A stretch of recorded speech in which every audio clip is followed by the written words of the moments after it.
I noticed that you have composed a number of lullabies until now. On your work list, we see lullaby for bassoon and vibraphone, two lullabies for piano solo, two La Standua for choir, and two books of vigilies. Is there a reason why you have been working with lullabies so often throughout your career? Yes, there are actually several reasons, and I've thought quite obviously a lot about that for the past few years. I would say the first reason is the experience that I had when I was a very young child with my mother that sang a lot to us, not only lullabies, but also lullabies. And also I learned songs from her. So there's this very rich early childhood experience, which is not just musical, but also interpersonal or emotional. Then I would say that what also draws me to lullabies is this, I could call it honest musicality, this idea of honest musicality, so that when we sing to a child, we are not so much concerned about ourselves as a performer. We are taking liberties. Our intention to communicate with this child is larger or is more important than our intention to be a fantastic musician. So when I compose lullabies or when I arrange lullabies, I try to build in this honest musicality by taking some liberties with meter or stretching certain tones a little bit, or maybe changing the contour of a melody somewhat, or avoiding a perfect cadence. The harmony could become then not just, let's call it a structural support for the tones, but the harmony could be a way of trying to depict that feeling that the caregiver has when they are singing to the child. So it's a very clear social situation that one can take and then convey that through, let's call it technical means or musical means. What I also find very interesting is the idea of lullabies as a common cultural ground. We have such a complicated cultural and political situation here in South Africa that it's very useful to know that at least when we are singing lullabies from one culture into another culture, or taking a lullaby from another culture and presenting it as my own work on stage, then we could think that that has positive influences on our cultural situation. There are very few people who would object to hearing a lullaby or object to singing a lullaby from another culture. I haven't come across that, and I would be very surprised if somebody would. I would be less surprised with other genres of songs where one could understand and respect when people object to that. And another aspect that I've thought a lot, and been written in some program notes about, is this idea of what I call the complex psychology of lullabies. So what I mean with that is that when, let's say, a mother sings to a child, the child does not necessarily understand the words that she's singing. So we often find in lullabies, we find words that maybe is more referring to the mother. It's kind of self-reflexivity. The mother is singing back to herself about experiences that she has. And then, of course, one asks who's singing to whom and what is the role of the child. And then the lullaby might change again to be more directed really towards the child, but then the child doesn't necessarily understand the verbal intent of the message. So then the emotional content becomes more, let's say, more salient or more important than the verbal content or the conceptual content. And that also, of course, ties a lot in with what music often does, more the emotional or the expressive content rather than the referential content. So there's this whole rich idea of the psychology of lullabies that I find gives me a lot of inspiration and ideas to work with as composer. So I must say that I have composed a few original lullabies. They don't necessarily sound that original because some of them sound as if they could have been folk songs, but I've also arranged quite a few of the folk songs from this idea of the intercultural common ground or the complex psychology or the honest musicality. But I think at the core of that is my early childhood years in Venda, where I was growing. I was born there. And I might also say that this corpus of lullabies that I write and that I hope to continue to write is in a way a tribute to my mother and the immense role that she has played in my life. So, how did growing up in Venda influence your music?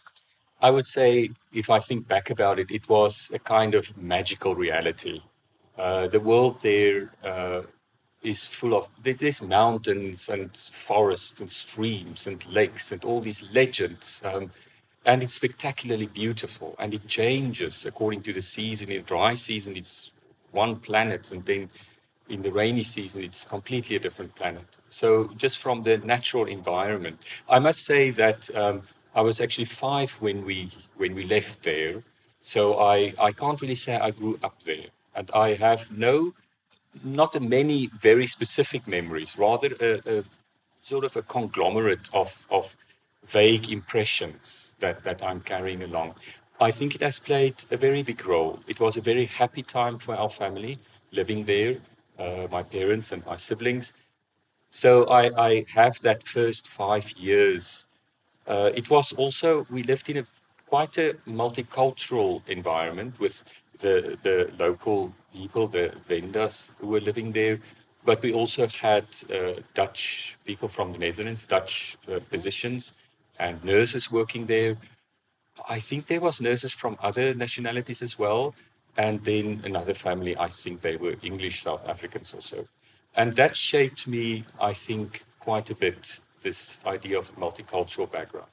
Then, of course, there was uh, all this fantastic rich culture with the dancing and the drums and the singing Yes. and the pottery and the beautiful houses. And I think it was a privilege to grow up. But I think, to summarize, really a magical reality. And if I really were to speculate on reasons why it has influenced me, I think I will be guilty of a kind of romantic recreation, as we often are when we are thinking about our childhood.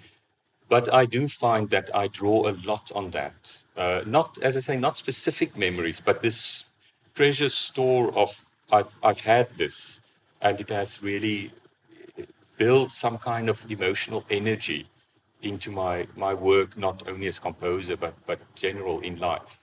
Venda is a very inspiring place. And I would like you to please tell me more about the people that inspired your music. Well, the first, of course, is the first source of inspiring people are dead composers. Uh, I've a little story when I was maybe 8 or 9 years, or maybe 10, I can't remember. My mother used to take all of our children to the public library here in Potchefstroom, and then we could choose books to read for the week. And my favorite for quite some time, favorite shelf was the one with the bibliographies, the life histories of the composers, biographies. I don't know how many books there were, maybe 10. And it was all of the usual suspects, Bach, Brahms, Beethoven, Mozart, and so on. But I loved reading those books. They were not very thick, and they were in Afrikaans, okay, 60 pages or so. Uh, at a very young age, the life histories of composers have been inspiring. And then later, of course, also the works of the composers when I started to study them. And then there were several other people later on getting to know living composers, performers, teachers, and so on. You mentioned meeting composers as one of these sources of inspiration. And we know that you had the opportunity to meet several composers in Darmstadt. How did you experience the Darmstadt summer course in the 1990s? Well, first of all, now I met actually living composers and didn't just the dead ones. So you could interact with them to some degree. The things that I found inspiring about Darmstadt was that there were these young composers and performers very eager to learn. And we were hundreds. I guess maybe that year, I think we were close to 300 composers and about as many performers. That was very inspiring. Also, hearing how other composers speak about their music, learning from that, how one can, whether it was a lecture or an interview or a simple presentation. Of course, we heard lots of music being performed, and the performances were of a very high standard. Those that were organized by the faculty professional musicians coming in who had experience with performing this kind of music, but also the composition students and performers also arranged a few small concerts by themselves. So those were all of the really at that time, I think I was about 23, 24, a wonderful thing to be able to be in such an environment. Other things that I remember was, of course, the conflicts with Caroline Stockhausen. The one morning when we arrived, when I arrived there were lots of people in a little kind of riot because of various things. One could go into more depths in another interview. Also, what I picked up, what I appreciated was that it was not a unitary aesthetic. I remember Luca Lombardi played some of his music and was clearly not in the Darmstadt style, and he could say things about that, and he was not attacked by others. So I think there was an openness when I was at Darmstadt. But in the whole, I must say it was more a pushing away than a pulling into. That happened with me at Darmstadt. I was very interested in this kind of music before I went there, from listening to recordings, studying scores. And then when I heard so much of this music in such a short time, I realized that is not really the kind of music that were really alive in me. Oh. I loved it, and I found it very interesting. And even today, I can listen to many of the composers there. But I realized that it was not my music. I think that's also Wim Hendricks played an important role, because he said that you should go to Darmstadt once, but he never said why. I don't know if he knew what would be the outcome. He was also at Darmstadt, I guess, more or less when he was also in his 20s. That's right, yes. And I find that an incredibly important thing, because otherwise I might, if I had stayed here and not made that experience, I might have continued trying to write into that, let's call it style or direction. And of course, also Bertha Spies has played a big role there in encouraging me to go. In a way, I don't think she did it purposefully, but in preparing me, getting to know some of the music, and being a kind of what can I say, a sound chamber when I came back, and when my own ideas about music then changed. It was good to have the encouragement of people. Yeah. What was it about your studies with Bertha Spies that had such an important influence on your development? I think just on a personal or a human level, to work with somebody and to learn from somebody who had I can say, a wonderful way of working with people, very high standards of integrity and ethics, the work in the academic world, but also about my composition, how to be honest with yourself. She set really very high standards in the 10 years that I worked as an assistant. Things had to be done correctly from square one up to the end product. And it didn't matter whether you were writing a letter to a fundraising agency, or whether you were setting a paper for an exam, or whether you were composing or presenting something at a conference. Everything had to be done well.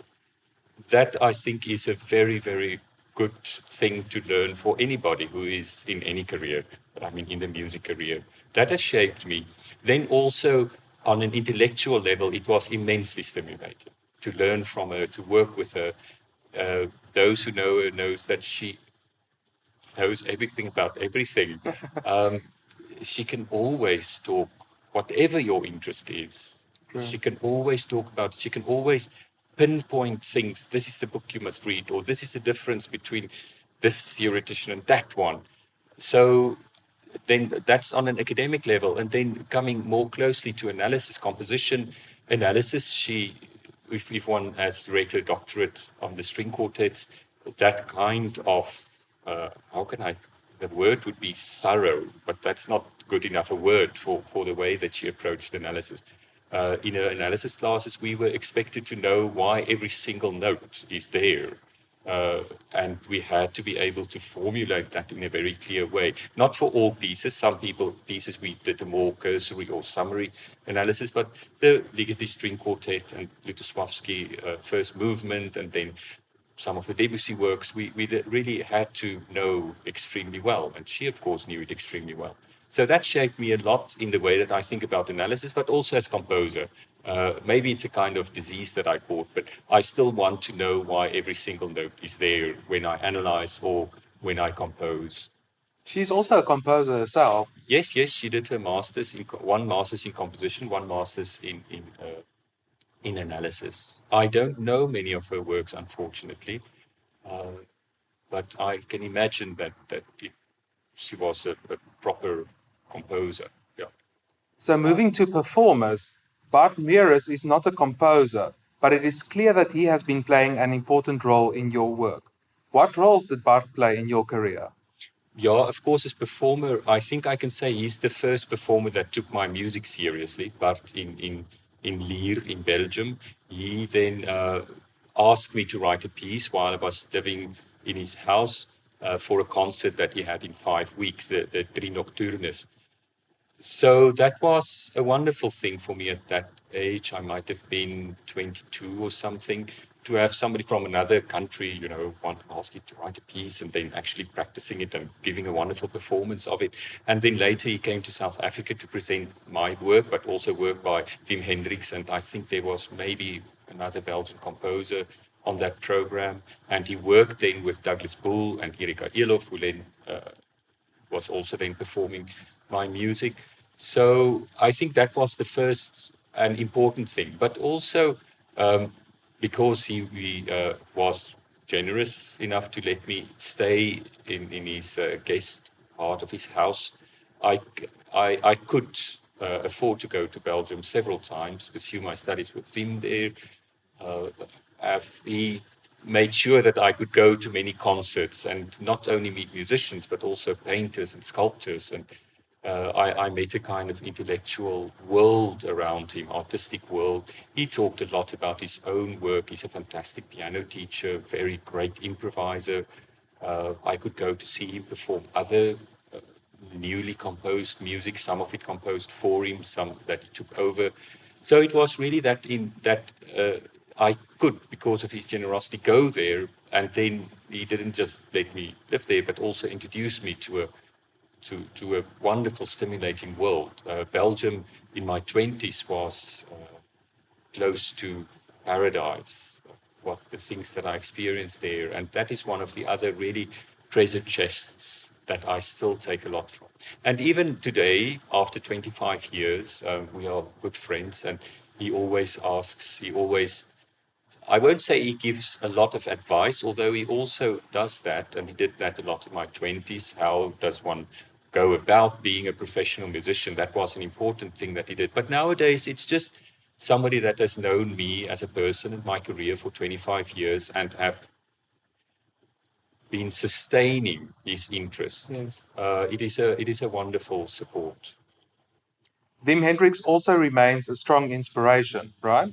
Yeah, absolutely. Through his life, through his career, and then through the person that he is. Or let me say through his music, his career, and the person that he is.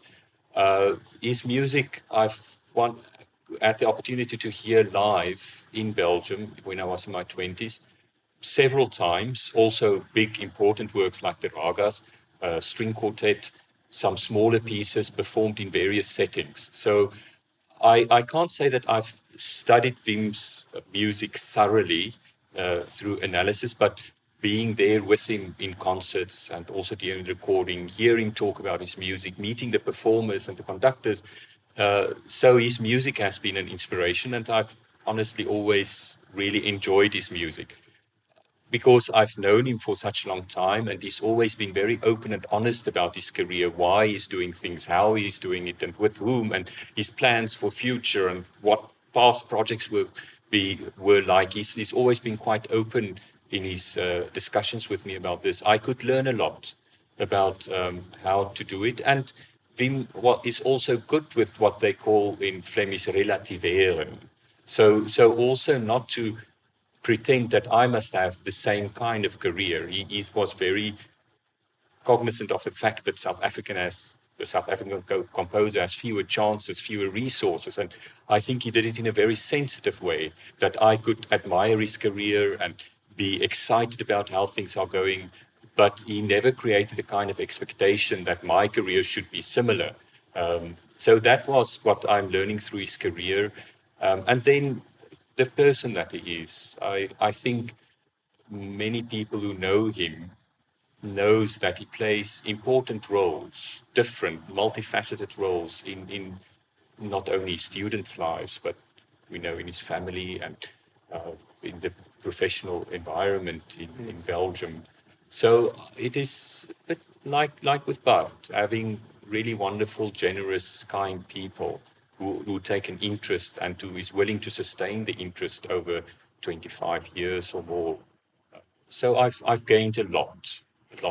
You mentioned the ragas, and Wim Hendrix's music is highly influenced by Indian music. And I know that there are also some Indian influences in your music, specifically the notion of gestures. Can you please speak about that? I think we must say that the Indian influence in Wim's music and in my music are two very, very different things, both in kind and degree. Wim knows Indian music very well. He's been exposed to Indian music at least since he was a teenager, also the Indian culture. So he knows it extremely well, and it's very much integrated in his work, and it's a lot written about that. In terms of my music, there's really nothing like that. My interest or inspiration from Indian music really comes from a chance encounter. There was this Bharatnatyam dancer in the city hall in Potchefstroom once. I didn't know what it was, and I went there and I was completely inspired by the dancing, also the music, but it was really the dancer and the dancing that inspired me. Then I did watched a few things on YouTube or read a few books or, articles, whatever. I got to know it a little bit. So for me, I can't say that there's such a strong influence from the Indian music. I haven't listened to a lot of it. There was another concert maybe a few months after the City Hall performance by the dancer, which was a concert. There was a singer, but I don't think she was a dancer. And then I heard, twice in my life, I heard Indian music live. But what really struck me was the Bharatnatyam dancing, and I think that is another one of the really, really big important influences in my creative work. What I found absolutely staggering was that these were completely coded, stylized movements that were thousands of positions and gestures, and they each had a meaning and they each had names, and people had to learn. They have to learn it over, 10, 12 years. They learn this whole vocabulary of thousands of things and can put them together. I remember in this first performance with the dancer, she danced something. I guess it lasted 8 to 12 minutes. And then she said, and now I'm going to tell you the story. And she did the movements and actually spoke. Okay. And to see that this was like sign language, it's something that I never knew before. And another thing is that because these dancers, when they are really good, they are so well trained, somebody like Gita Chandran or Padma Shri Gita Chandran, that the how can I say, the refinedness with which they move when they go from one position to another one, when they make a gesture, it is so clear and it's so rich and so strong in terms of expression that I've always tried to emulate that with my musical patterns. Always thinking, what would a dancer... Later, it was not just Bharatnatyam. Of course, there are the other 6. I think there are 7 in total, classical Indian dances, and we find the same thing in Vietnam and in other parts of the world. It's not unique to Bharatnatyam. But that kind of integration, we can call it well-formedness. The gestures of these dancers are really well-formed according to very strict, I would say, criteria. Mm-hmm. They really practice. And I always try to find that in my composition when I write sound patterns, to find similar well-formedness constraints or rules and then work with that. So it has remained a source of inspiration and joy for me, this idea of Bharatanatyam, and I say similar dance traditions. So that was almost I think of it as a chance event, this Bharatanatyam dancer that was performing here, and it had an immense influence on me. It's in a way a little bit funny to think, or not funny, but interesting or intriguing to think how chance events can shape our creative lives. What are some of the important events that sparked your creative work in music? I would say that one has to go back quite far. When I spoke about the times in Venda, I'm the youngest of 6, and my mother succeeded in creating a very creative environment for us, where there was a lot of games and little rhymes, and we had to make, not had to, but we were inspired to make up our own words, and then songs were mixed in, and making objects and playing with empty boxes, this whole kind of thing. That was definitely a spark and something that I still take a lot from. But I was quite young when I started to compose. So if we speak about sparks, we think about the initiation, that which actually came before the creative work. And for me, that is not so easy to find because it's bound up even in my, let's call it prehistory. The whole creative environment being creating sounds and songs and improvising was part of my life even before I can remember. One event that goes back quite early is a story that my mother told when I was 2 years about. The police orchestra was playing in Petersburg, and I don't know what they played, but they took me there, and she said that when the orchestra started playing, I went completely hysterical, and she had to take me out, and for several days I was overwhelmed, and I don't know if it was a good or a bad place. One can, of course, interpret that in many different ways, but I think that must have been a very important event. Up till then, I heard the sounds of the Venda people singing in the house, and it was the first time that I was exposed to a bigger orchestra. I don't know what kind of orchestra it was, or maybe it was just a band. After that, as I said, it was sort of just going through many events that more than sparked, but that actually kept me going. I had the privilege of having really good class music teaching here at Laerskool Mooirivier. I loved the McLachlan Notepret, those little books, and I would always be the first one to run into the class music class, or the singing class, as we sometimes called it, and get my little book and started singing. I don't think I paid much attention to the teacher or to the others. I would just love that. And it was a wonderful thing. It kept me going. We also, when I was, I think, 10, 11 maybe, we had an operetta that we put up that Tommy Ferreira wrote on music, some Mozart. I think it was original Mozart that he arranged for the school kids, and there was some sort of story. I can't remember the story, but I played recorder in the band, and that was, I think, important to be part of something like that. So all through there was these events that, like I would say, keep the spark alive. Mm-hmm. Nowadays, there are still events. I can say that listening to music, hearing the music by other composers, or speaking to other composers about their music remains sparky. When my own music is performed well, it creates quite a bit of fire inside. Unfortunately, when it's performed badly, it is a complete, I can say, it kills the fire, and it takes a long time then again for me inside to spark it again. Okay. I heard the piano solo Fünfzärtliche Bagatellen. It was at the South African Music Concert in July 2019 here in Potchefstroom. You mentioned during the concert that this is a serial composition. Did I merely imagine the irony in your statement, or was it there? You also described sound objects in terms of toys, and I would like you to please elaborate on that as well.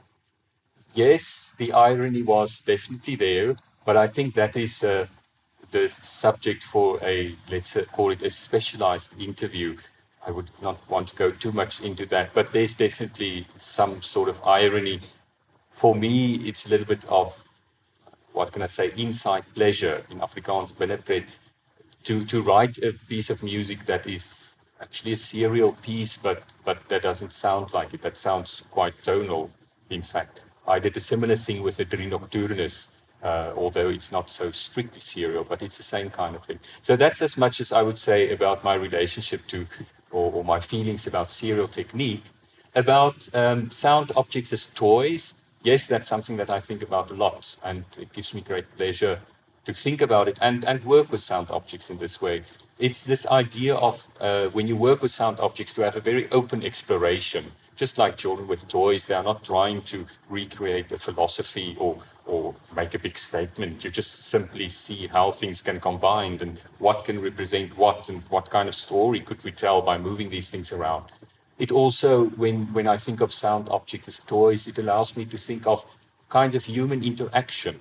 When you have people in a room, maybe even older people, and there are toys around, it is a very clear signal to say, let's participate, let's make something together.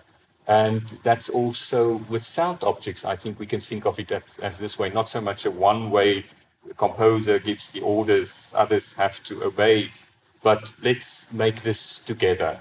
I think that is, there's of course many other things, the kind of creativity that flows from thinking in a playground, thinking in terms of a playground is very different from the kind of creativity that we get when we think of maybe architecturally building a building.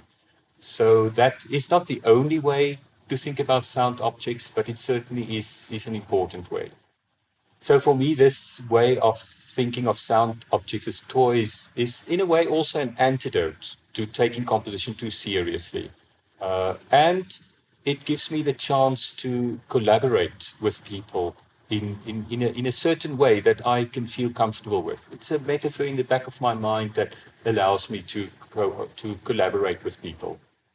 When I listened to your aria Antige, I noticed that it was composed for a very specific voice, and we know that this is the voice of the soprano Erika Elof. Please tell me more about your work with Erika. So from the first time that I heard Erika singing here in Potchefstroom as a first-year student, I was immediately, and I still am, impressed firstly by the incredible beauty of the voice. It is simply such a pleasure to listen to the sounds, the sound of this voice. And then for me, it's always been a limitless musicality. Every phrase is always beautifully done. There's such an amount of musical intelligence behind what she's doing. I also find a technique. She had very, very good teaching from Werner Nell here in Potchefstroom. But even from the beginning, it was clear that this person sings with all of the tools that a singer needed. That is a joy when people sing with a good technique. She's of course not the only one. There are thousands of really good singers in the world. But for me, that is a very, very, it strikes me very deeply when beautiful voices are produced with a very solid, good technique. That's one of the biggest joys, I think, in my life. And then also, which we know, those who have heard her sing and see her, the ability to connect with the audience, a certain, I wouldn't want to go into too much depth, but we notice that when some performers, and then especially singers, come on stage, there's a kind of world, I would say, that is created that is very strong and very powerful. And she's always been able to create that to a superb level. I've always been struck not only by my own being touched by a scene, but also looking around in an audience and see how other people are touched. At that concert in 2011, I also heard some compositions that are arrangements of Tsivenda songs, as well as some Afrikaans songs, which is the book of Wiggelikies. Thus, it seems like you can work with her in a wide repertoire.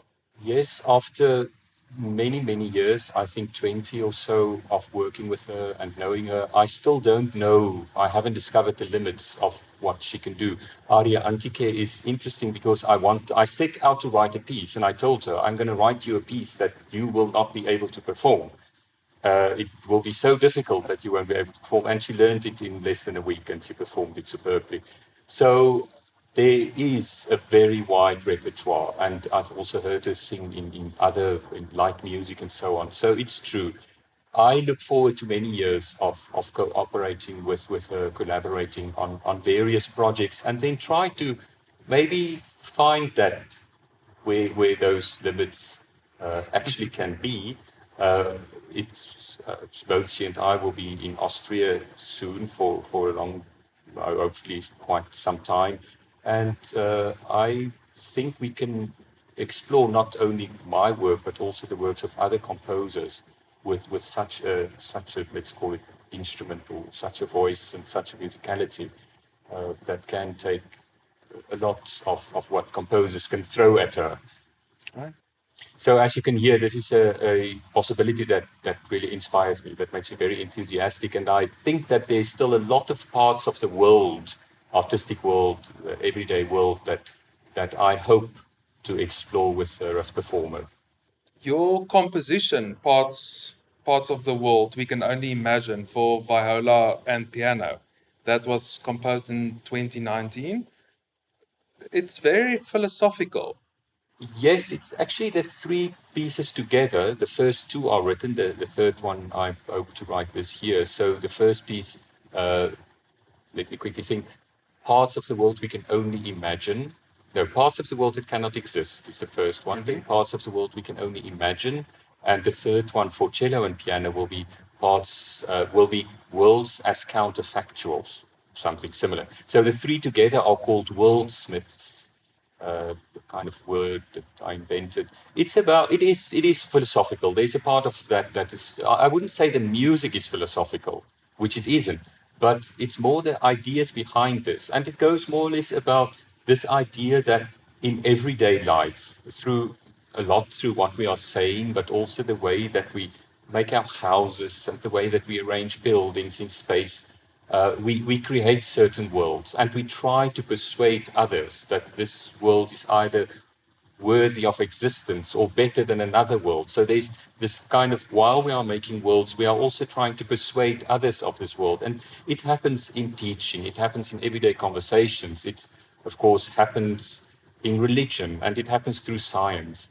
And I thought that that would be a nice experiment or an interesting experiment to see if I can create music that is not quite what people expect to hear from a piano and one string instrument, but could I create it in such a way that I could persuade or convince people that music could be like this, that it could exist like this.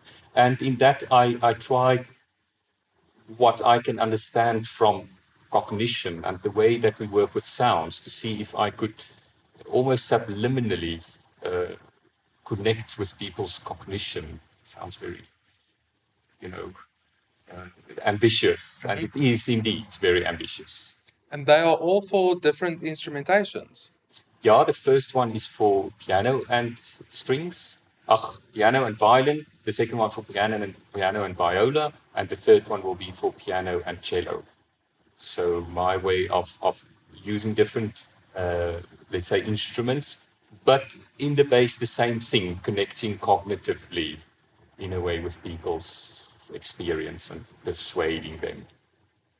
Would it be ideal for you to have all three of those pieces performed at one concert? Yes, that is still something that I would definitely want to do as soon as possible. They are written in such a way, maybe not one after the other. I think one would need to have a little bit of a different format. I don't know exactly how, but I wouldn't want to listen to all three of them, the one after the other. I think they are maybe a bit asks a lot. So yeah, I would like to try that out, and think also in terms of the cognition to give people just a little bit of a breather or change of stimuli between the things. Or I don't know, maybe some dance between or visual, but not while the music is going. Something like that. I haven't completely worked it out yet, but it's definitely written to be performed also separately, but definitely to be performed either two of them together or all three of them together in one concert. Yeah. You mentioned in another conversation that you plan to rewrite Impromptu for solo cello. even though you received a prize many years ago and it was premiered by Dieter now. Does your need to rework it stem, at least in part, from the inspiration that you draw from the play Ohio Impromptu by Samuel Beckett? Yeah, the need to revise stems from Ohio Impromptu, and also the original stimulus to compose it was very much a direct influence from Ohio Impromptu. And I think it is indeed the presence of such a magnificent work as Ohio Impromptu that gives me this feeling I want to revise this. I find that I didn't quite reach my intention, or not even by a long shot, of writing something that could stand with Ohio Impromptu. What about the relationships between words and music inspires you? I must say that with Ohio Impromptu, it's not so much the words that Beckett uses that inspired me. That kind of inspiration is important in other works and in my general composition. But Ohio Impromptu, it's more this very rich world that he creates through the staging and, as I imagine, the lights, and then the very, I can say, it's almost denaturalized interaction between people, but in another way, extremely realistic and emotionally extremely powerful, as many of Beckett's stage works are. So it was an attempt to put not so much words and music together when I work with that as a source of inspiration, but something of the power of that piece. I haven't seen it live, I only read it, to put that into. So to come back to your question about words and music, I reflect on how we listen to natural language, verbal language, how we learn it, how people put natural language into a scientific article or to a poem or to a stage play. And I try to understand that on the one hand and draw similarities into the way that we work with sound patterns, musical patterns. So this relationship between words and music again goes to a cognitive level. I'm not so much interested in word painting or the symbolism of words. I'm more interested in the sounds of words and how the sounds of words work with our neurological apparatus, if you want to say it like that. So it has been a very important part of my composition process. In my sketchbooks, one would often see something that I read about verbal language, and then this is more or less how I imagine it works when we work with phonetics, which goes at a very quick pace, and these sounds are very, very short when we speak language. And then what would be similarities and differences when we write music, which has different timbres very quickly, or that changes pitches very quickly. So this I would say trying to bring the two ends together in order to have some sort of structure in the composition process in terms of the music that I really want to write. Speaking about your sketchbook, I have seen some of your sketchbooks, and I was wondering how it reflects your compositional process. I think of my sketchbooks a little bit like I imagine the notebooks of Jane Goodall when she was in Gombe doing research on the chimpanzees, writing every possible thing down because you don't know what's important, and you just need to make sense of a completely alien species. Except that in the case of my sketchbooks, I'm of course observer and observed, and I'm the alien species here. I find composition extremely difficult and very hard to do, and to understand not only sound structures but also how we put sound structures together. It's for me, it's hard work, and I find it very useful to have one class of objects, those sketchbooks that look similar, that they all go into my study, into that cupboard. Those cupboards, there are several cupboards filled with these sketchbooks, but just to know that everything that I'm wondering about, all the questions that I have, and all the things that I discovered, that it is recorded and documented somewhere. I've tried various formats over many years, but I find that when I'm working on Wordsmith's number 3, I write everything about Wordsmith's number 3 in there, but also all other thoughts and all other discoveries and things goes in there. Then at least when I get discouraged, I can go through, the sketchbook of 3 years ago and see I had similar struggles, and I could somehow find my way out of the maze. Or if I had a good idea of how to to work with a theme or a pattern, then I forget it, and then I can go back 3 or 4 weeks later, or when I write my intentions, if I'm going to write the piece that does this, and that, then I go back to it and see that you actually more or less manage to write a piece that very often not, when there's 7 intentions and 2 gets realized.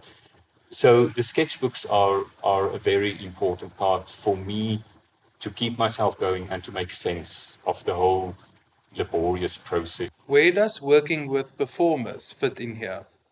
I can say that not enough yet. I would want many, many more. Well, one can, of course, not have many more, but at least a few more really close collaborations with performers.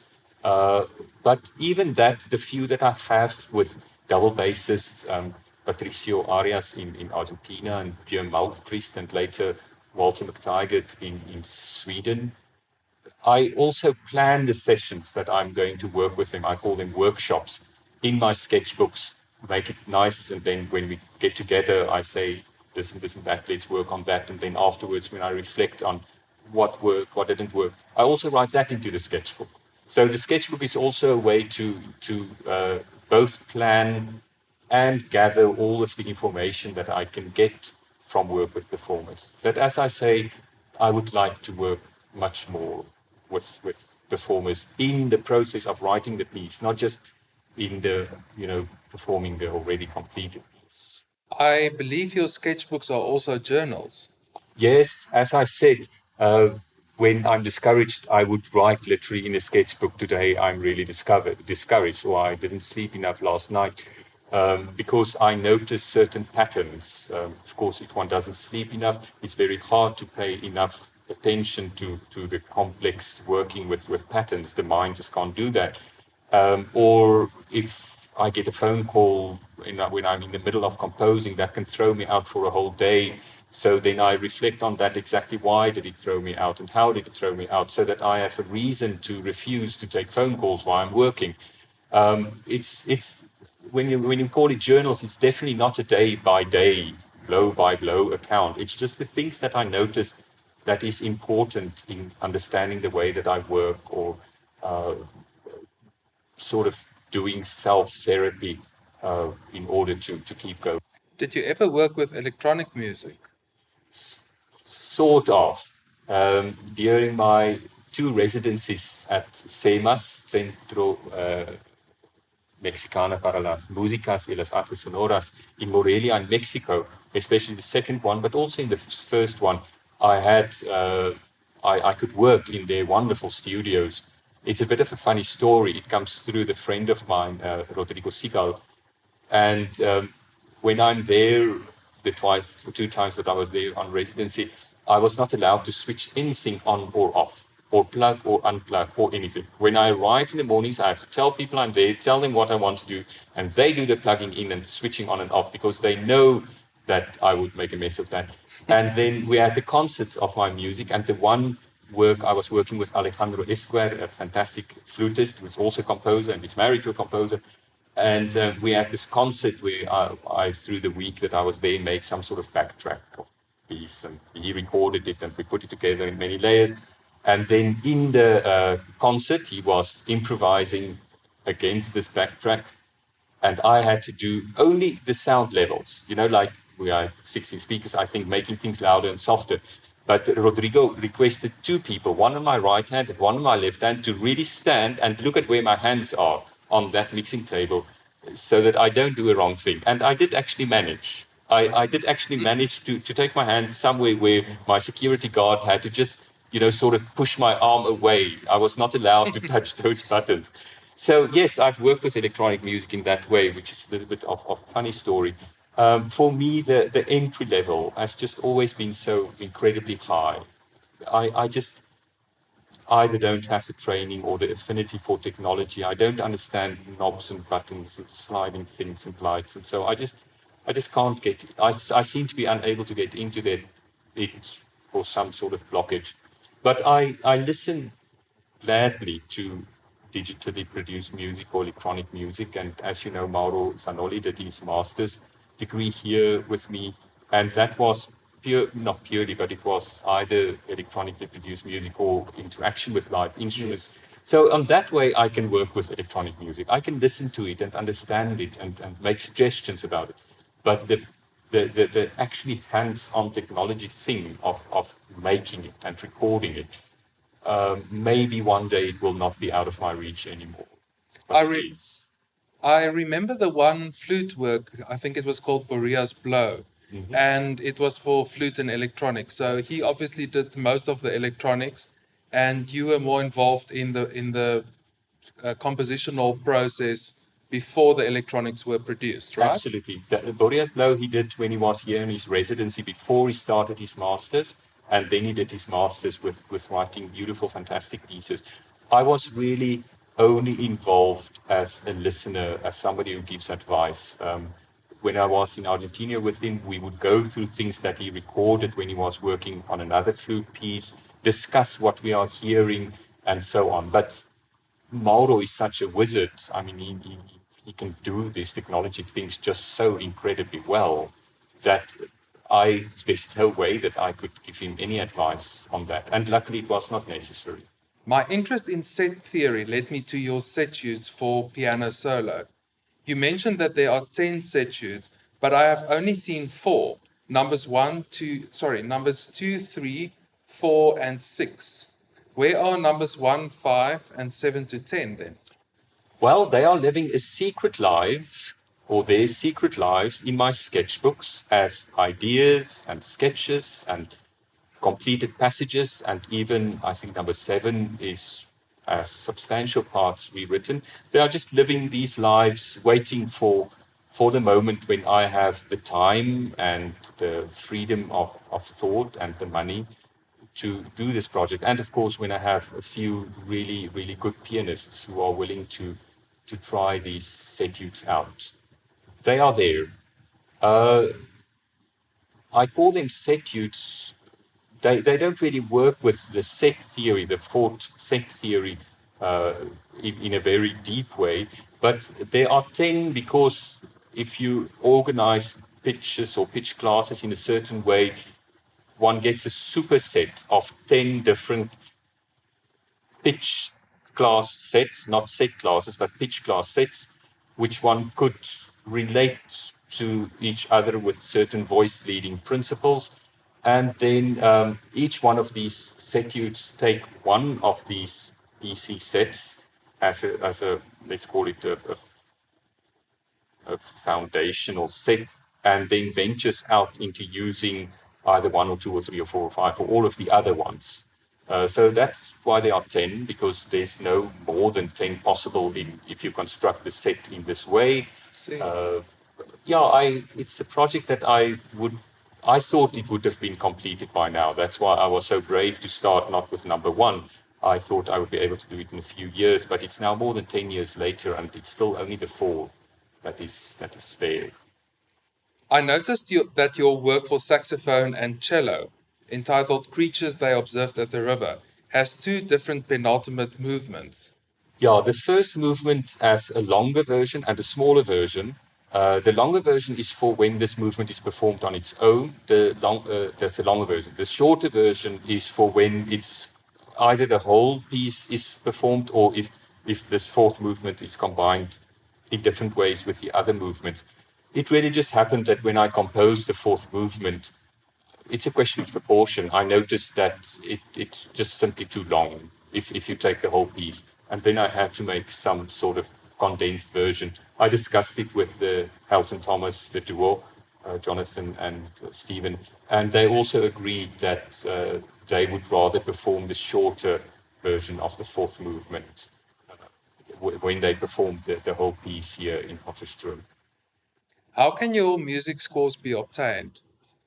With difficulty. That's the only thing that I can say. It's something that I don't do very well as a composer. I'm not very good at keeping the last versions of scores or knowing which one is the last version of a score. Especially since I've started many years ago working on the computer. When I was still working by hand, I had some sort of grip on it. But now, when the things are the computer, it's hard for me to know when the final scores, which is the final score. So really, if somebody wants the scores at this stage, it unfortunately means emailing me and asking for the scores. I hope to do it better somehow in future, but I don't know yet how to do it. Maybe I know, but I just don't seem to do it in a very good way. Talking about keeping track, I would like to start talking about your work list. Work lists function as a summary of composers' work and is often important to composers. However, I got the impression that you are not very solicitous about an updated work list. What are your thoughts on your own work list? Yeah, my work list, like the scores, is a bit of a lifelong struggle. It's hard for me to keep track of things, especially because I revise and withdraw. Um, I haven't found a good way yet to somehow manage to keep this work list in a condition that it's really useful. I hope to also do that somehow better in future. But I must also say that our possibility of technology nowadays, I think, also allows a different kind of work list. Nowadays, it is much more easy to keep an updated work list and just put the date of when this was last updated and so on. So I think if people are really interested in the composer's work, and if the composer manages to put that work list in a clear and important place where people know, just go and check the last one, it won't be such a problem if that work list keeps on changing. For me, the work list is not so much a record of all the great things that I've achieved or the 100 pieces that I've written. I haven't, maybe I have, but there's definitely not 100 pieces on the work list. It is more just an information document. People want to know, what have you written for cello and piano or whatever, and that people can go on that work list and check. And then if work list in 2020 looks different from the work list in 2023, I don't see that as a very big problem with nowadays, with the technology that we have. Why did you withdraw so many compositions from your work list? Yeah, you speak in the past tense, but I still every once in a while have a good clean out of the work list. So the fact that something's on the work list now is not a guarantee that it would stay there forever. I still withdraw things. I would say that there's at least, if you look at the work list, there's at least a quarter of that number is they are withdrawn works, not on the work list, but I mean, let's say there are 40 works on the work list, then there's at least 10 that has been there or even more some time. And then there's also a lot of things that are all sort of complete, but I don't put them on yet because I'm not completely satisfied with the work yet. So they are sort of hanging in line, waiting for their chance to get onto the work list. It is firstly when I realized that my intention with writing this piece was not realized in the piece. And sometimes, unfortunately, we only realize that after one or two performances, or I at least. I realized that this is not really the piece that I wanted to write. And then I prefer to withdraw that. Or there's a chance that I hear in the piece, maybe in a performance, some of the pieces that I wrote for Erika with a certain instrumentation, I realized that actually could be a very great piece if I change the instrumentation or just change the dramaturgy of the piece a little bit, and then it gets off the work list for longer or shorter time. Or sometimes there's just very clear problems in the piece, and it's not missed opportunities or lost intention. It's just in the proportion or in the material or in the structure. I can just hear in performance that there's a problem. And then I prefer to spend the time on revising it and then maybe put up another version rather than having people, performance learning this and the audience listening this and then just waste their time because it's not a good piece. Then I would prefer to take it back, rework it, and then present it again. Please tell me about your revision process. Well, I lived with the carcasses for many years, so I have them because the sketchbooks are very clear and the different versions of the compositions I more or less managed to keep them. Then they are there. They are there in the cupboard. And once in a while, when I feel like it or when I think about the work, I would take it out again, imagine it, or make notes on the score or analyze parts of it. So they are in a sort of circulating every once in a while. Then I would just write suggestions to myself, things that I might want to do, or quickly rewrite the passage, put it in somehow, staple it to the original, or somehow. waiting for the time that there's really a opportunity for a performance. And then when there's an opportunity for a performance coming up, then I will start working with the specific piece that I want to revise. Sometimes also if there's not a performance available, but I feel the urge or the dream or the intention to work on it again, but mostly it's linked with a performance of a possible performance. And then the different ways of revising is very different for the different pieces. As I said, there's an unrealized intention, then I would revise in one way. Or if there's certain problems, of course, I would focus on the problems. So I can't really say that there's uh, more than just general things of picking them up and analyzing a bit and trying to imagine them, that there's a specific process that I can follow for every composition. The composition, depending on what is the things that I want to, what are the things that I want to solve, suggests a kind of way of working in the revision. But it's often maybe could take as much time to revise a work as to originally compose it. Or sometimes it could be a 1 or 2 days, just quickly, tidying it up a bit or so. But I think the most time is spent on deciding whether I want to revise it and figuring out what kind of things I want to revise. So it's a very reflective thing. Then the actual sitting down and work is again something different.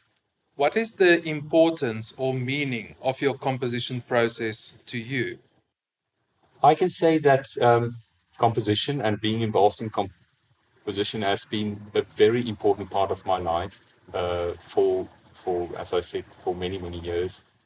It has been as one of the central pillars, the central columns that supports many or maybe most of the other things that I'm doing and that I have done in my life.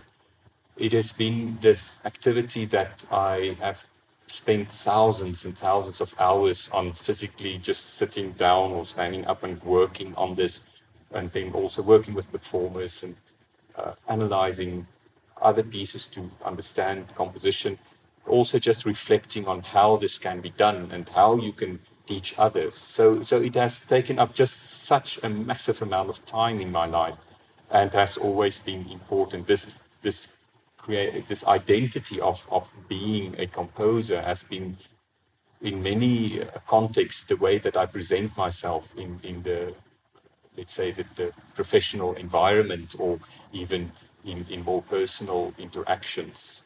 It has always been there. For me, I think the struggle of trying to understand this and trying to do is the part that I'm most drawn to. I honestly enjoy it, and I find great fulfillment in not knowing how to do something, then finding ways of doing it, then doing it, and then sometimes it works. And even if it doesn't work, it's also interesting. You have something else to reflect on. I sometimes imagine that this incredibly important part of my life will stop the day when I've actually figured out how to do composing. If I could just sit down and write it on demand, like a computer program would print its own programs, I can't now imagine that it would play any role in my life then. I think I would stop, and then maybe I will then teach others. But I'm not even so sure that I will do that. Yeah. My first music theory class with you was in a large room, and we were instructed to move on to the carpet. Having had until then a conventional education in music theory, where one sits quietly at a desk, I was perplexed by the way in which you taught us music theory, through listening and movement. Later, I started to understand this Dalcroze inspired approach better, and I could participate with more confidence. Can you please tell me more about the way in which you employ this approach in your teaching? I've had some exposure to the Dalcroze approach or eurythmics, but not so much that I can say I'm trained in the approach enough that I can actually employ the approach, as you say. So at this stage, it's really exploring, trying things out. I usually just try to incorporate some of the things that I learn from the approach into what I've learned about teaching over the past 30 years of just teaching it. I hope to be able to do this better in future, but at this stage, it's not so much employing the approach as taking what I understand at this stage and changing. It's not just putting it into my teaching, but actually transforming my own teaching according to the things that I learn or that I notice about this approach. And in composition? I don't employ the approach directly yet into composition, except for a few short experiments or activities with a few students once in 2 or 3 years. So not so much in teaching, but it does play a very big role in my own development as a composer. So when I'm working on my own, I definitely work a lot through movement, shapes on the floor, developing some kind of skills and through the active listening that I do. So in that way, I develop my own technique as composer. I discover things because I'm working with this Dark Horse inspired way. And then it flows indirectly then again into the work when I teach composition. What is unique about this approach? It's hard to answer a question like that because the approach is so multifaceted. Even those who are qualified as educators in this approach and have been doing it for a long time and writing about it, you always find the approach defined in a little bit of a different way because it's so rich and it has so much connections to not just what we do as musicians, but what we do as people in the world. For me, what I would say, so not in general what is unique about approach, because there are many things that is unique about this approach, but for me, it's this idea of embodied cognition, learning in embodiment and letting that go into your musicianship, and then again letting what you have gathered or what you have gained from your own musicianship, let that then flow again into your activities as musician. The connection between movement and composition seems to be a well-established one. Here, I think about the Baroque composers who wrote dance movements. Why is this not so common anymore?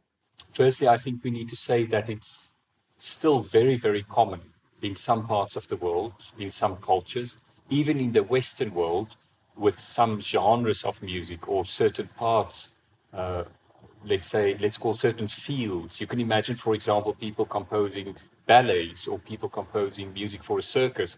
There, the music movement connection is still very strong. It is a certain limited context of teaching certain kinds of styles where it is not common. And then, of course, in our context here in South Africa, of course, it is not very common. I won't be able to say why it's not common. I would have to speculate a bit, and I haven't really thought about this or studied it well enough. I can only say that this, for me, is a very important topic. It's important that we bring it up. And I think we lose a lot in terms of music education, but also our lives as musicians, because this connection is not there. And that's why I take it very seriously in my own work and also in my teaching to try to make this connection between music and movement in as many ways as I currently know how to do it. How do you deal with students who lack kinesthetic learning abilities or disabled students? I haven't had any physically disabled students in my classes, so I haven't had to deal with that. And I've never had a student over the past, let's say, 10 years that I've been really trying to incorporate this. Over these 10 years, I haven't had a student whose lack of, as you say, kinesthetic ability is so severe that it actually limits them or excludes them from the teaching learning situation. So I've never had to deal with that, but one can say that some of the practitioners, well, actually, if you study to be a qualified practitioner, you will learn from experts how to deal with this.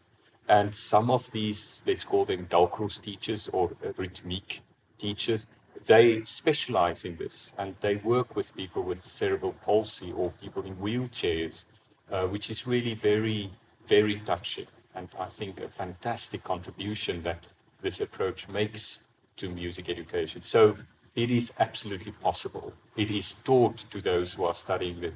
And there are several people who make that their lives goal, the center of their lives, to teach people with certain, let's call it kinesthetic lacks or differently abled people, as we sometimes say.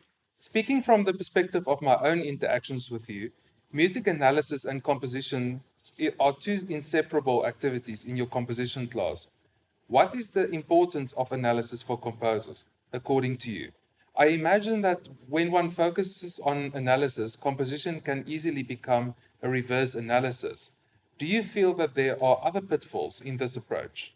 In my master's dissertation, that was the report that I wrote about analysis and composition and how it comes, how it's linked. So maybe one day I'll make a good version of that dissertation, and then the information will be there. It would be a bit of a broad and a very long answer if I go into that, what one can gain and how these things work together. So I will jump to the pitfalls. What are the problems? I think, firstly, that the problem does not lie so much in music analysis and composition in this link, but the way that we do music analysis. If one studies only one, let's call it method, or one approach, or as only a limited amount of techniques, and as a composition teacher, you let's say that's the only thing that you teach students, or as a learning composer, that's the only thing you know, the pitfalls will be many, and I think it will be clear. The solution, of course, is to learn more than one technique, maybe 5 or 6, and then when you are a composer, apply it without any reverence or any adulation for the master who created the technique or so. Just take what you can, let it build your insights into music and how structures and material work. So you just pick and take and learn and explore, again, like toys, really, to use music analysis as a serious toy. That would avoid the pitfalls. What kind of pitfalls there might be?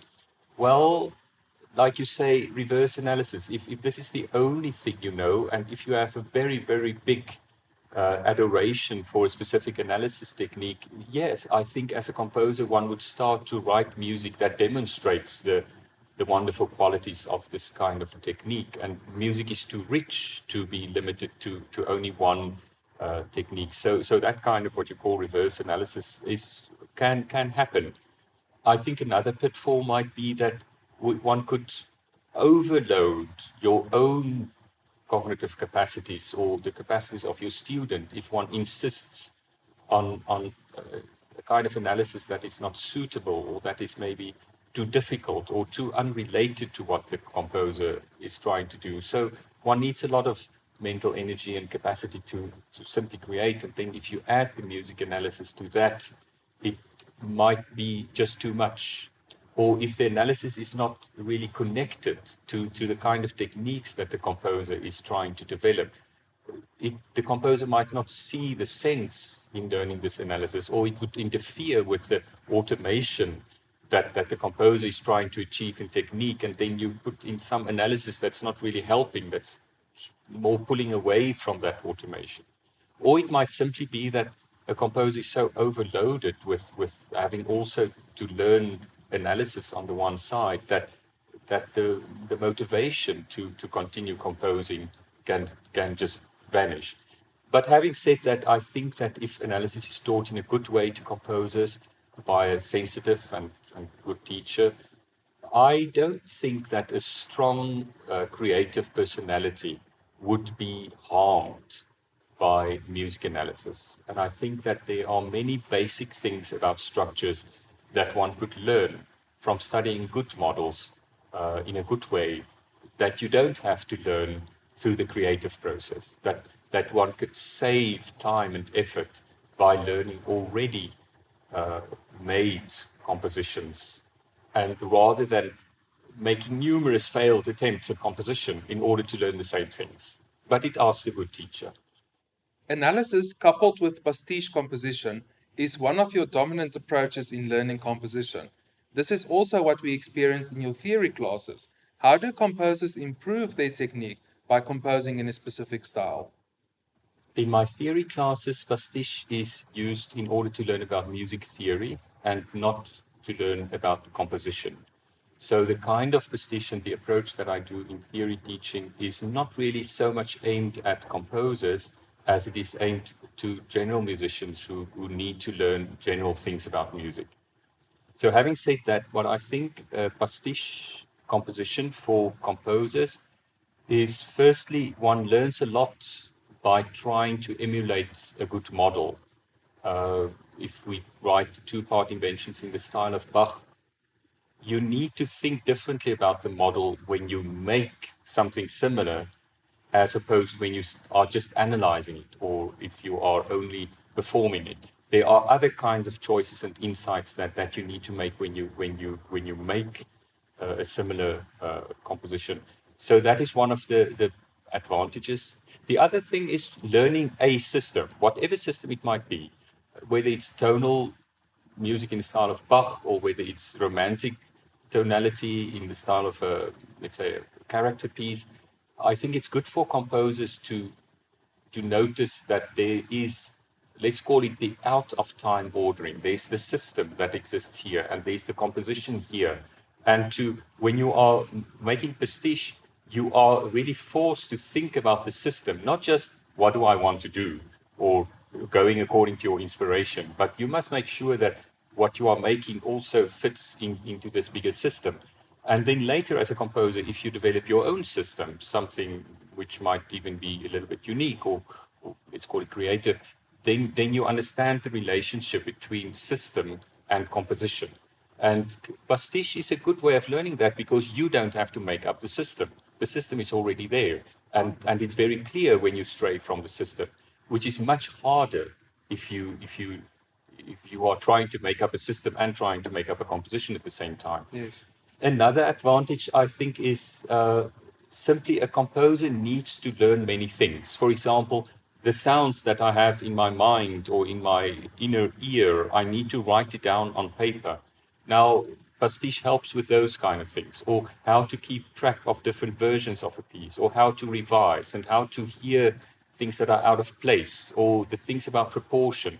All these things that a composer in any case have to learn, one can also learn in pastiche. Of course, not exclusively through pastiche, but I do think that one can learn a lot. And that has been my own training from a young age. I had to, the normal four-part harmony, but also when I was a teenager, learning to write three-part fugues in the style of Bach, learning to write character pieces in romantic style, and so on. I think I've gained a lot from that. I can imagine that something like pastiche as a way to teach composition can start at a very young age. For example, after the first or the second instrumental lesson, let's say a piano lesson, a piano teacher can very easily tell a child, now go and make something that sounds similar to the thing that you just learned in the lesson. And in that way, we can use a kind of pastiche approach from a very young age to stimulate the creativity, get musicians going into composition. At many South African universities, composition as a subject is only available to students from their third year. Wouldn't it be earlier to start earlier then, or wouldn't it be better to start earlier then? Composition, or the link composition improvisation, can be an aspect of music education, and I believe should be an aspect of music education from a very, very young age.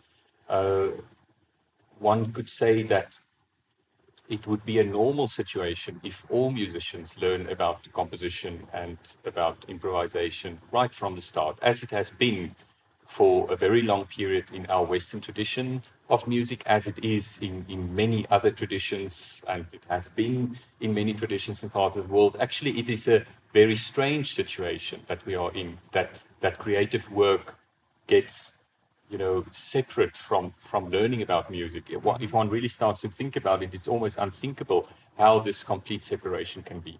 And then if we have that in basic education, people are simply composing and improvising all through, then 2 years of specialized composition study at university would be completely enough.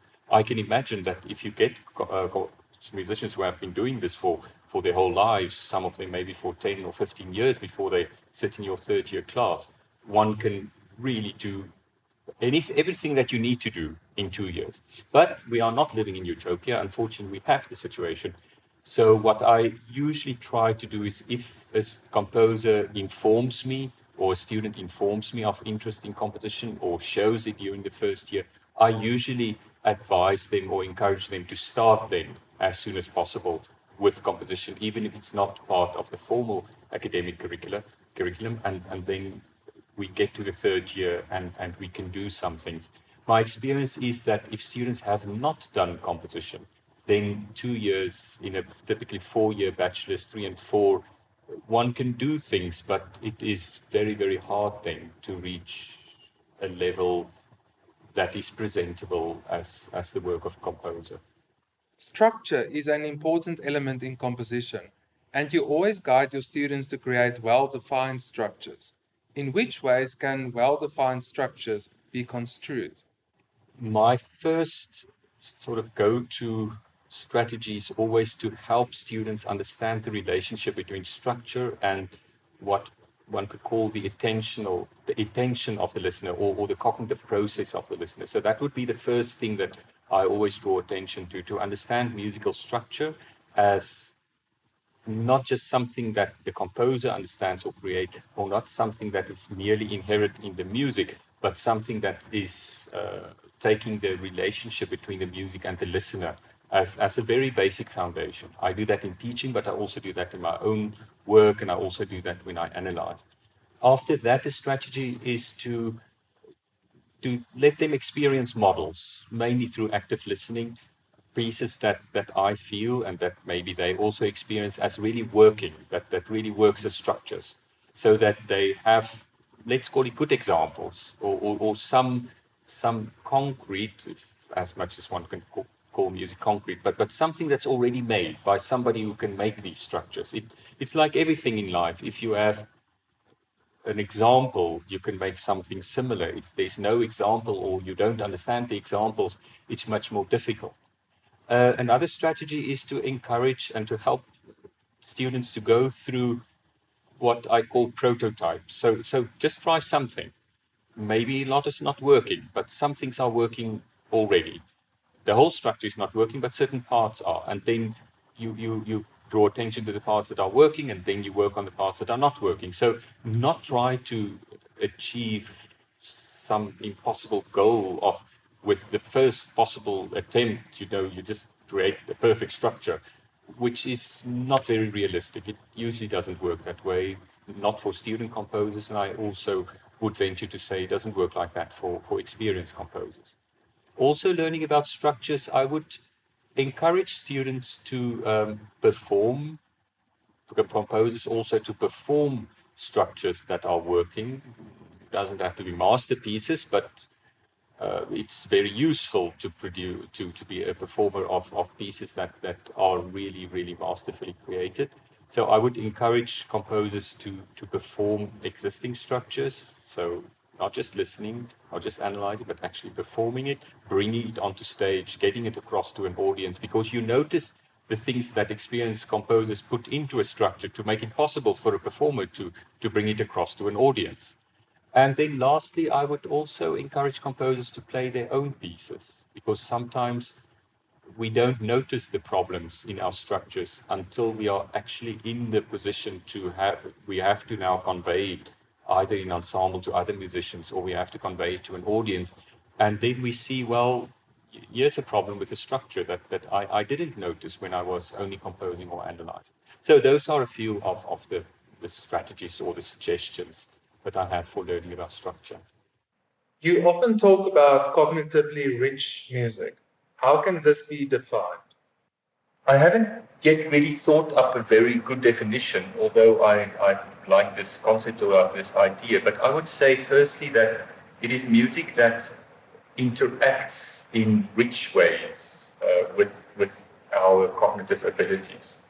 I would say that it is music that has different layers of structure, even simultaneous layers of structure, but so that the listener can choose a path through paying attention to different things, keeping some things in memory and not others, and then on the next listening, the listener can take another path. So that means this cognitive music allows for a varied interaction on different listenings of the same listener, or with different listeners in the same room, listening to different things. This cognitive music has a certain complexity of patterns and of relationships between patterns that makes all of these things possible. But cognitively rich music also keeps in mind some of our limitations when we are listening or when we are performing. So if we make it unimaginably complex or put in too many layers, I wouldn't call it cognitive rich music anymore. I would just call it oversaturated sound patterns or something like that. It's there. I think if one really puts time and effort into this concept and trying to come up with some sort of description or discussion or definition, I think it would be possible and it would be something worthwhile to do. But I also find that not all composers are equally interested in composing cognitive rich music, and one doesn't have to compose cognitively rich music ever, or you can do it only sometimes. It's not the only kind of valid music. It's not a criteria for this is good or this is valuable. It's a possibility of music. And if somebody would ask me, okay, you've talked a lot, what about examples? Well, I think most of the chamber music, more complex chamber music of Brahms, I would put into this category because of my own experience, because of analysis. I would put in a lot of the music that Yuri Ligeti has written, but especially the piano etudes. I would put in that.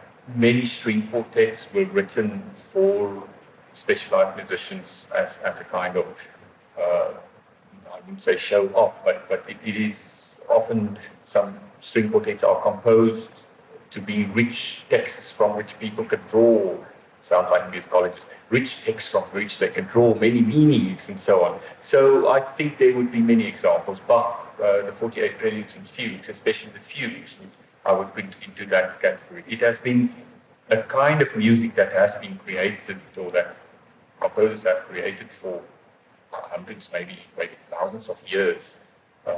It is there, and as I say, if a composer is interested in writing this, and then if that composer has a good teacher to guide them, for me, it's a worthwhile thing to be doing. What is the importance of composition teachers, and how do their efforts fit with the idea that composition is largely an autodidactic discipline? So a learner who has a good teacher, a student composer who has a good teacher, will not be forced to be an autodidact through lack of good teaching. And this composition student or learner, I think, will benefit a lot from having a good teacher, and this benefit will not in any way be in conflict against the autodidact nature of composition. Of course, we know that one of the pleasures and one of the joys of learning to compose is this feeling that I am the first one in the world to figure this out, and I've solved my own problem.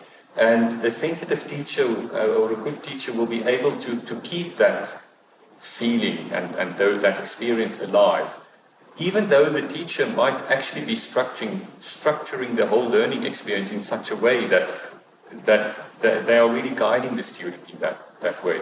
So for me, between good teaching and autodidact nature of composition teaching, there's really no conflict.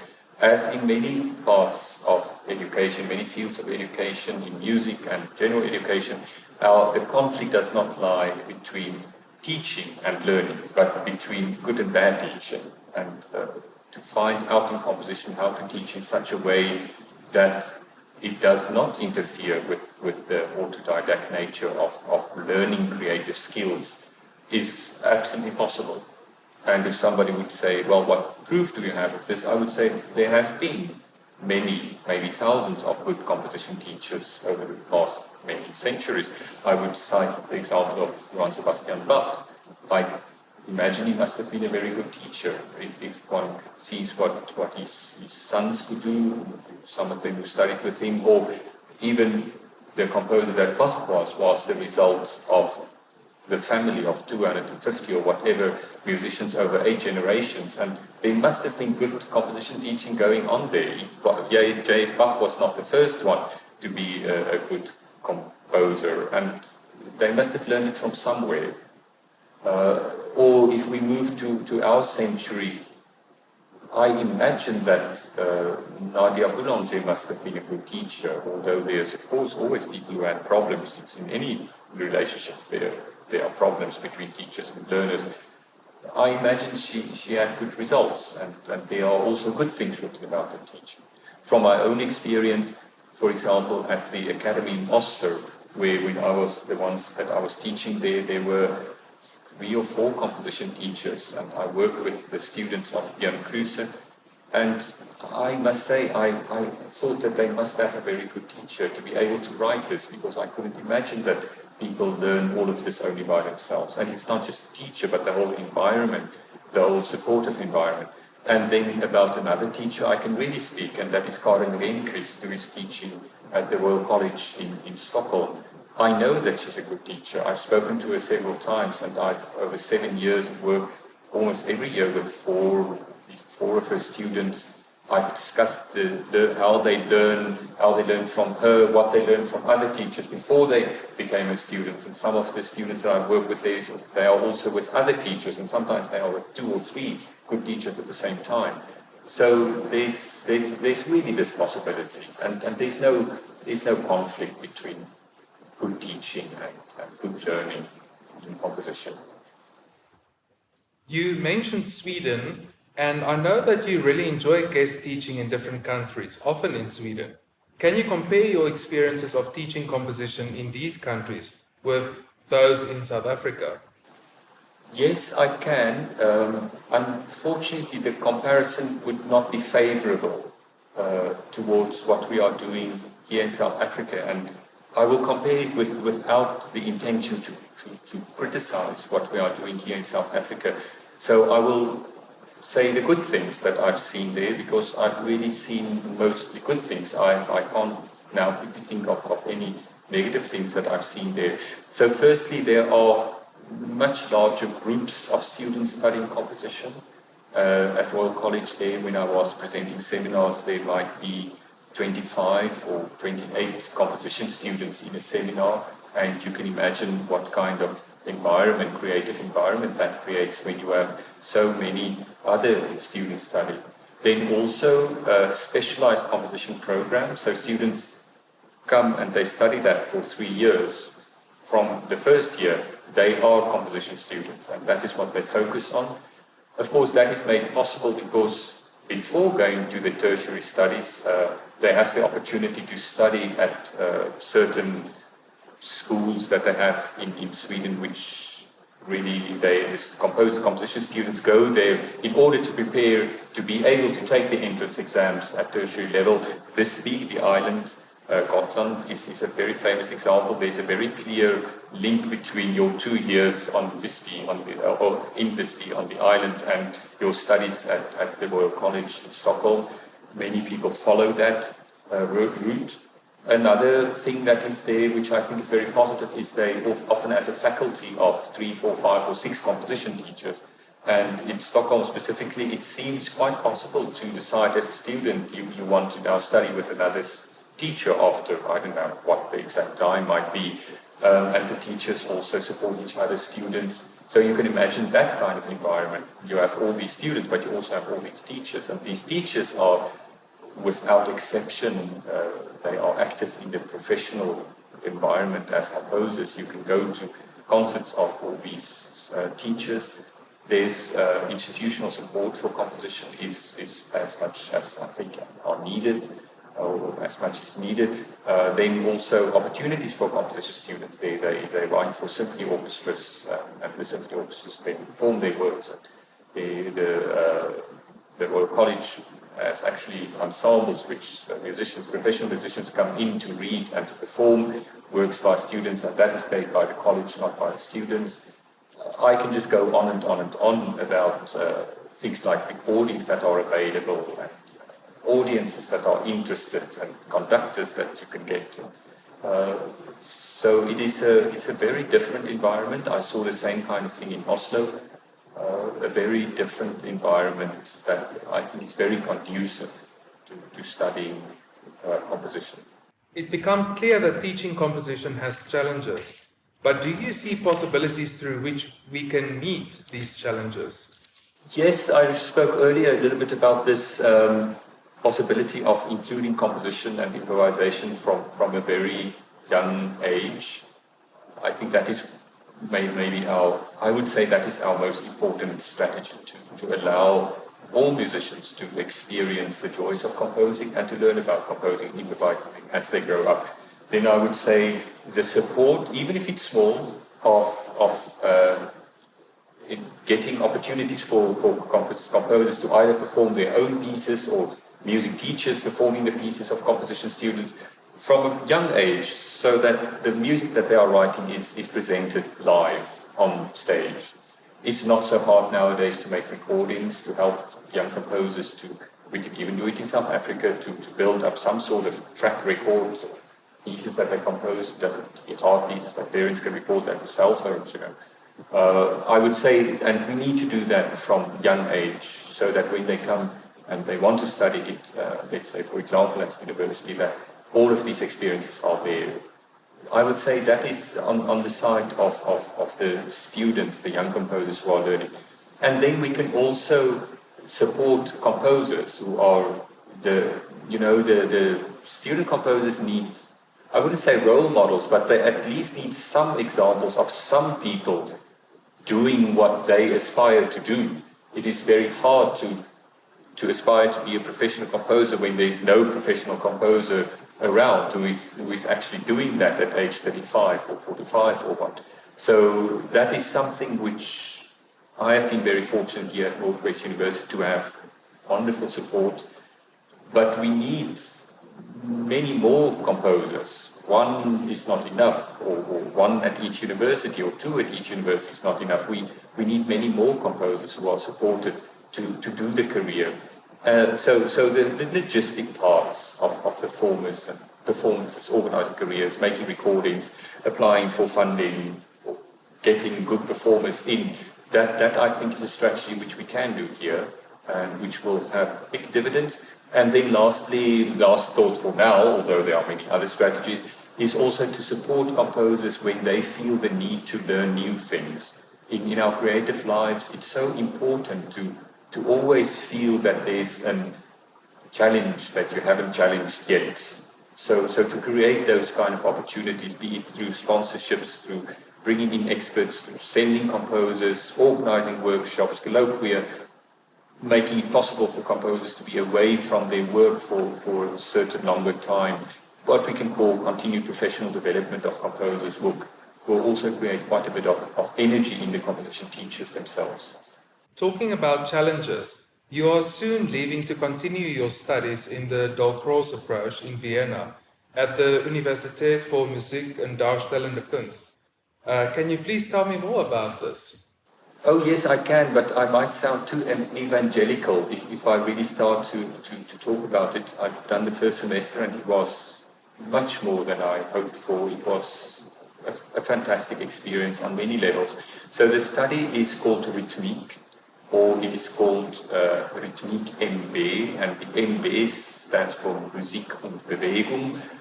Sometimes it's called Musik und Bewegungserziehung. It has different words, but in Austria at this stage it really goes through the name of Rhythmique. So in Austria I would say to people that I'm studying Rhythmique. I'm studying with 9 other first-year students, and then there are also second, third, fourth-year students in the bachelor's program, and then master students for the 2 year of master. So if you were to plan to do the whole thing that is planned, it would be 6 years. In the first 4 years, the focus is more on pedagogy, on education, although there's a lot of artistic work. And then in the masters, it switches much more to the artistic side and a little bit less pedagogy, although both pedagogy and artistic work is present through the whole study program. It's very rich. We have maybe, I think, about 15 teachers there, maybe a little bit more. Each of them are specialists in a certain, let's say, field or aspect of rhythmique, although they all, of course, are qualified to know the whole field. It is something that I'm doing for myself in order to improve my musicianship, to improve the skills like performing and listening, improvising, also in order to be able to teach it in different ways.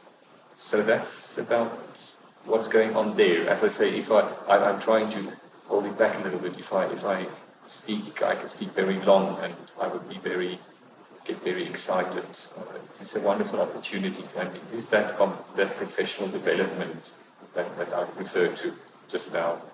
And it comes at a very good time for me to feel renewed and inspired again.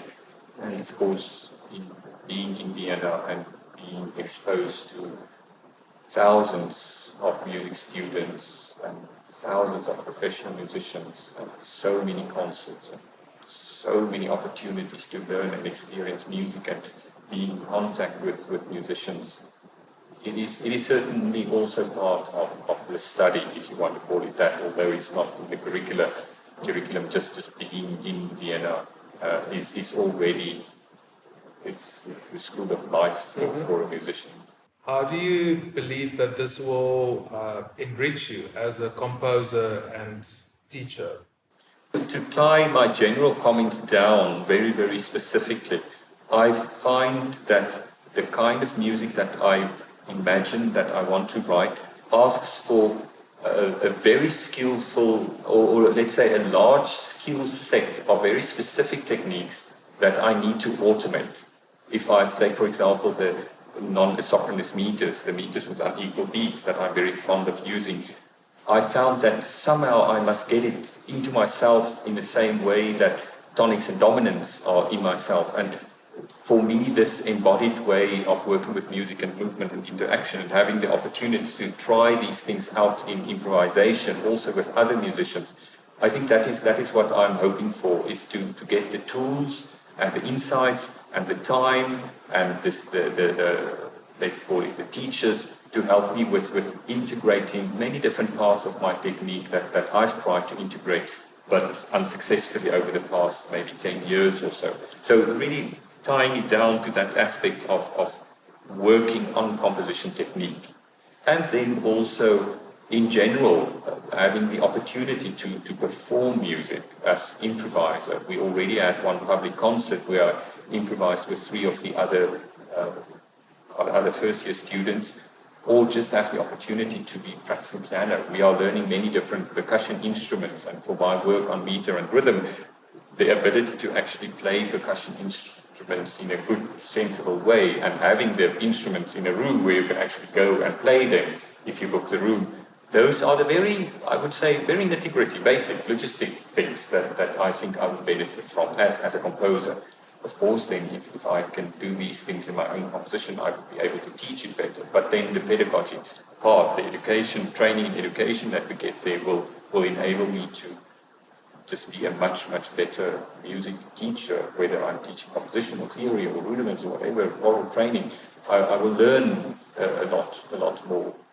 So the answer could have been much longer, but that's more or less it. To be building in myself and then having the skills to then again create and perform, teach others.